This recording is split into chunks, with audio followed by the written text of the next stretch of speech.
Desde la primera aparición del Espíritu Santo, ¿dónde aparece el Espíritu Santo por primera vez? En Génesis 1:1, cuando dice que el Espíritu Santo revoloteaba sobre la creación engendrando la vida.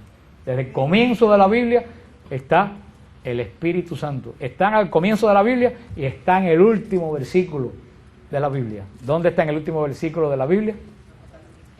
Bueno, claro, si no es Apocalipsis, que es el último libro, pero ¿en qué? ¿Tú sabes dónde dice? El Espíritu y la novia dicen, ven.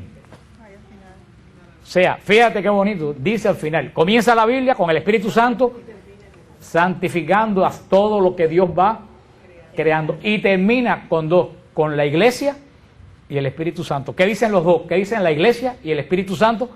Ven. Hasta el Espíritu Santo clama al final de los tiempos, ven, Señor Jesús. Fíjate que hermoso, una de las personas de Dios clamando que Jesús venga. Y no solo el Espíritu Santo clamando junto con ¿quién? Con la iglesia, porque el Espíritu Santo y la iglesia son totalmente inseparables. La iglesia sin el Espíritu Santo es como Adán cuando era de barro. La iglesia sin el Espíritu Santo es un cuerpo muerto.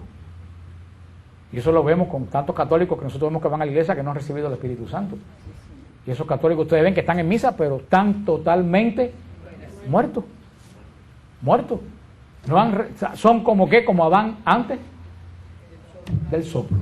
Por eso todo católico debe recibir, lo dijo Napi, lo voy a seguir diciendo, aunque tú no seas carismático, todo católico debe recibir el don del Espíritu Santo, que lo recibe en el bautismo. Pero como ese cuento tan viejo, que todos lo han oído, y lo voy a volver a hacer, porque bueno, no es más ninguno, de la viejita esa que iban todos los días, le decían al padre, vamos a orar para que reciba el Espíritu Santo. El padre decía, lo recibí en el bautismo. El sacerdote no sabía cómo sacarse, pero esas viejitas que son insistentes, como algunas que yo conozco. Entonces, volvían y decían, ay padre, vamos a orar para que usted reciba el Espíritu. Mire, nada que ver contigo. Además, tú no eres viejita todavía, es una muchachona. De niña le decía, ay padre, vamos a orar para que usted reciba el Espíritu Santo. El padre decía, ya yo lo recibí en la confirmación. Y volvían, padre, vamos a orar. Ya lo recibí cuando me ordenaron. Y por último dijo, padre, vamos a orar para que se le note. Porque créeme que si hay una de las personas de Dios que se nota cuando un creyente la recibe, es el Espíritu Santo.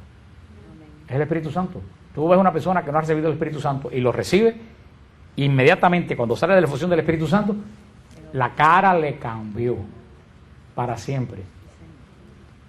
No he visto un caso, he visto decenas de casos, que parece que a la persona le hacen una cirugía plástica. Porque toda esa crispación, toda esa dureza que tiene la persona, se la lleva el Espíritu Santo. Porque el Espíritu Santo se nota, como decía Santa Teresa decía, si el cristiano fuera de verdad cristiano, fuera contagioso. Como los virus esos que hay por ahí. ¿Por qué no contagiamos a nadie? Porque no somos verdaderamente hermanos. Y el que tiene el Espíritu Santo, riega Espíritu Santo. Como María. María llegó a casa de Isabel, ¿y qué pasó con Isabel? Se llenó de Espíritu Santo. Se arrimó a Simeón, ¿y qué pasó con Simeón? Se llenó del Espíritu Santo. El que está lleno de Espíritu Santo, por donde pasa, deja un reguero de Espíritu Santo. Hay que seguir insistiendo en la iglesia para que todos los católicos, porque como siempre le he dicho, el Espíritu Santo se recibe en el bautismo. Pero se recibe el Espíritu Santo, pero no solo hay que recibirlo, también tiene que notarse. Entonces hay personas que recibieron el Espíritu Santo en el bautismo, pero que no saben cuál es la obra del Espíritu Santo. Es como si tú tuvieras una herencia que te dejó una tía en España, pero a ti nadie te ha avisado que tienes la herencia. Eres millonario, tienes millones en un banco en España, pero ¿de qué te sirve? ¿Lo tienes o no lo tienes? Sí lo tienes, porque te lo dejaron a tu nombre. Pero no te sirve para nada, ¿por qué? Porque tú no lo sabes que lo tienes. Y sigues pasando trabajo, trabajando en una factoría o ganando el salario mínimo, siendo ¿qué cosa? Millonario. Así le pasa a muchos católicos. Somos millonarios, los que tenemos el don del Espíritu Santo, y vivimos como miserables. ¿Por qué? Porque la mayoría no lo sabe, porque no se lo han. Y para eso son los seminarios de vida en el Espíritu. Para que la persona tome conciencia de quién es el Espíritu Santo que él recibió en el día del bautismo. Pero el Espíritu Santo no se recibe en un seminario de vida en el Espíritu. ¿Se recibe en qué? En el bautismo.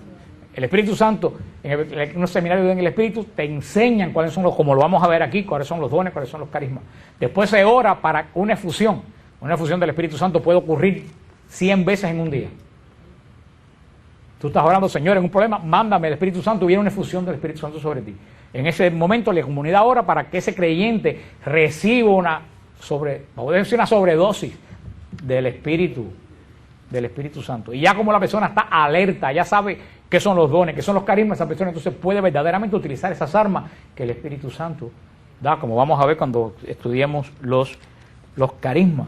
Pero verdaderamente hay que seguir orando para que la iglesia se abra al Espíritu Santo. Porque mientras la iglesia no se abra al Espíritu Santo, va a seguir siendo Adán, ¿de qué? De barro. Va a ser Adán de barro.